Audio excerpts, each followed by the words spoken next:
You can also tell stories from folk tales. Many years ago, my daughter, I was carpooling, taking her and some friends to a high school that was far away from us. And one of her friends was Korean.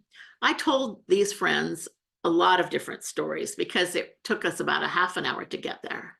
And finally, one day I said, "You should tell me a story." They said, "We don't know stories."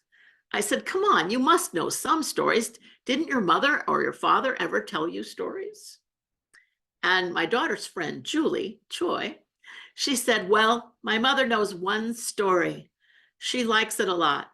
And she says that all Korean mothers like this story a lot." Can you guess the folk tale that she told me?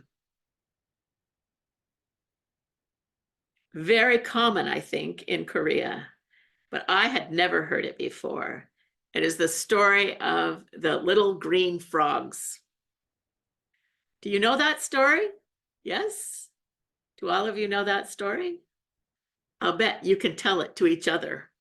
Yes. This is but yes, you do. I see that.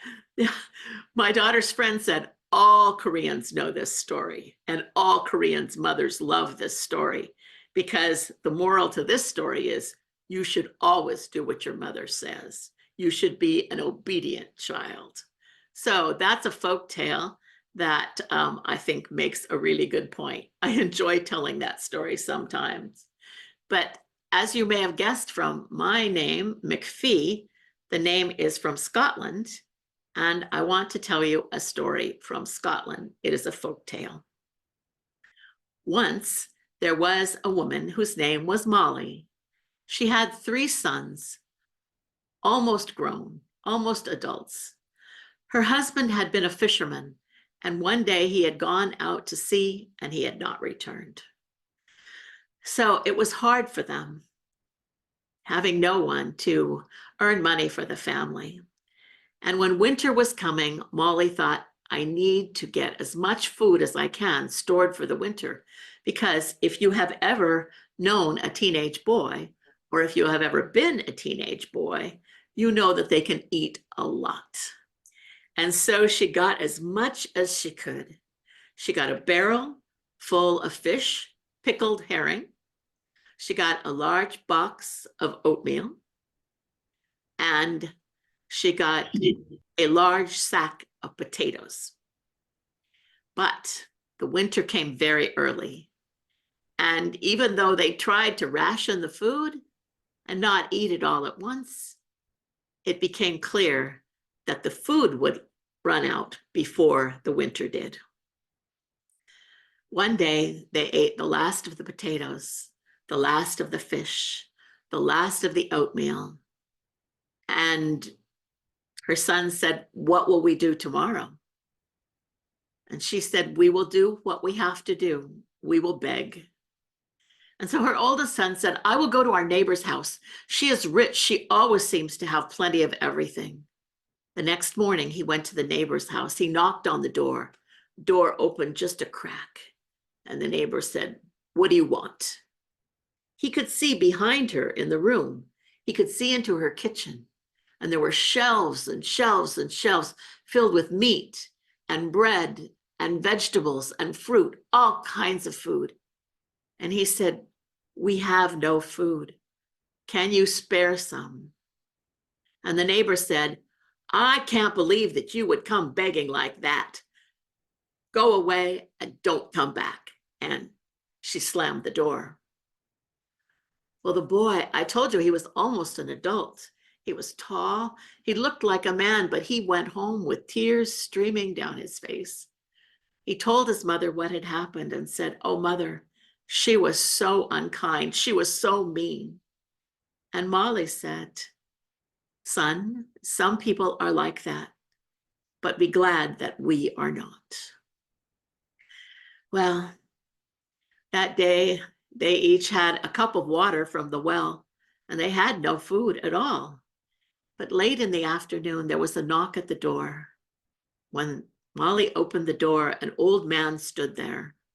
He looked tired and worn. His clothes were in rags. And he said, "I have been walking for 3 days. I am hungry, and thirsty and tired. And Molly said, "Oh, we have no food, but we have water, and you can come in and be warm by our fire at least." So the man came in very gratefully. He sat down by the fire, and it was dinner time, and Molly thought, "Oh, I wish we had some food." Well, she looked in the barrel where the fish had been. There were no fish, but there was a little bit of the brine, a little liquid. And she looked in the box where the oatmeal had been. There was no oatmeal, but there was a few crumbs along the edge and along the top of the lid. And she took a brush and she brushed until she had a small pile of meal. And she mixed the meal with the brine, and she divided it into 5 portions. That and a cup of water was what they had for dinner. It wasn't very good, but it was food. And when they finished, Molly said, "And now we have nothing at all." And the man said, "Well, I should leave." And she said, "No, it's dark, it's cold, stay here. You can sleep beside the fire. We have extra blankets, and we have plenty of fuel." They had peat, little like bricks of, do you know what peat is? Bricks of like organic material that you could dig out of the ground. Very common in Ireland and Scotland in olden days. She said, "We have plenty of peats. We will be warm." So they put the peats on the fire. The next morning, they each had a cup of water. That was all. And then the old man, the stranger, he said, I must leave. And he stopped at the door and turned back and said, "Was that really all the food you had?" She said, "Yes, every bit. And now we have none at all." He said, "Well, bless you, Molly, for sharing what you had with a stranger." And he turned and walked down the path. Well, they closed the door, and Molly said, "Well, at least we can be warm. Son, go out and get some peats for us to burn." And he brought back an armload. She picked up one. It was very large. It wouldn't fit in her small stove. So she broke it in half, and they heard a clink. On the floor, there was a gold coin. What a surprise. She picked up another peat. She broke it, another coin. Every peat had a coin. Oh, she gathered them up and she sent her sons to the market, and they came back with a wagon filled with all the foods they had wished for. When they came back to her house, the neighbor saw that out of her window, and she thought, how could they afford all that? How did they have money? And she wondered about that. So a couple of days later, well, it was night, it was dark. She waited until it was dark. She crept over to Molly's house. She looked in the window, and she watched as Molly picked up a peat, broke it, and a coin fell out. She thought, that's how she got rich. I could do that. And so she went to the stack of peats, and she gathered up as many as she could carry. She went back to her home. She sat in a chair by her fireplace and prepared to be rich. She picked up a peat, she broke it in two, and 2 mice dropped out and disappeared into her house. Another peat, 2 more mice. Another peat, 2 more mice. Every peat had 2 mice. They disappeared into her house, and they ate everything, every scrap of food. The neighbor waited for 3 days, and then finally she turned up at Molly's door. She knocked on the door, and the door was answered by Molly's oldest son, the one who had visited the neighbor a few days before. She said, I have no food. Do you have some to share? And the boy said, of course, I will share with you exactly what you shared with us. And he slammed the door. Well, Molly heard that, and she came out and said, who was that, son? He said, oh, it was our neighbor. And he seemed really pleased with himself that he had slammed the door on her. Molly said, I know that you remember how she treated you, but I hope that you remember what I told you. Some people are like that, son, but be glad that we are not. Open the door. And so she welcomed the woman in and said, as long as we have food, we will share with you. And that was many, many years ago. But people said that those three boys, they grew to be men, and there was no one in the whole community that was kinder and more generous and more wise than Molly's three sons. So that is a folk tale from Scotland. And I hope that you can see the point of that story as well, that there is a value in being kind, even when others are not kind to you. Some people display actions that are very unkind and very mean-spirited, but you can say, like Molly, some people are like that, but be glad that we are not. So there are two examples, one, your Korean example of the green frogs, and an example from Scotland. I hope that you can see one of the things about these stories is that they're short. I think it's good to have short stories. Sometimes people say there are people that are bards and Senecas in different countries who can tell stories that last for hours and days and sometimes weeks. And that's good. But there are not that many people who want to hear a story that's that long, right? Yeah. Most of the time, in the things that you will be doing, the ways that you would be giving stories, short is better than long. Mm. So a 1-minute story, that's what you might call an elevator speech. 2 minutes, 3 minutes, maybe 5 would be good for beginning a class or beginning a business presentation or pitching a proposal for some entrepreneurial thing that you are doing. Mm. But stories, these stories that I'm telling you are short, but one of the things they always do is that they anchor the story in a specific place or time, even if that time is many, many years ago. I have often thought it's like a bowl. You have a bowl that contains your story. If you just have the bits of the story, they can be lost easily. But if you give a place and a time, that contains the story. So that is something to think about. Of course, many of the stories that you will tell will be stories from your own life. And if you are like me, I have never climbed to Mount Everest. I have never won an Olympic medal. I have never done anything that seems particularly amazing or award-winning.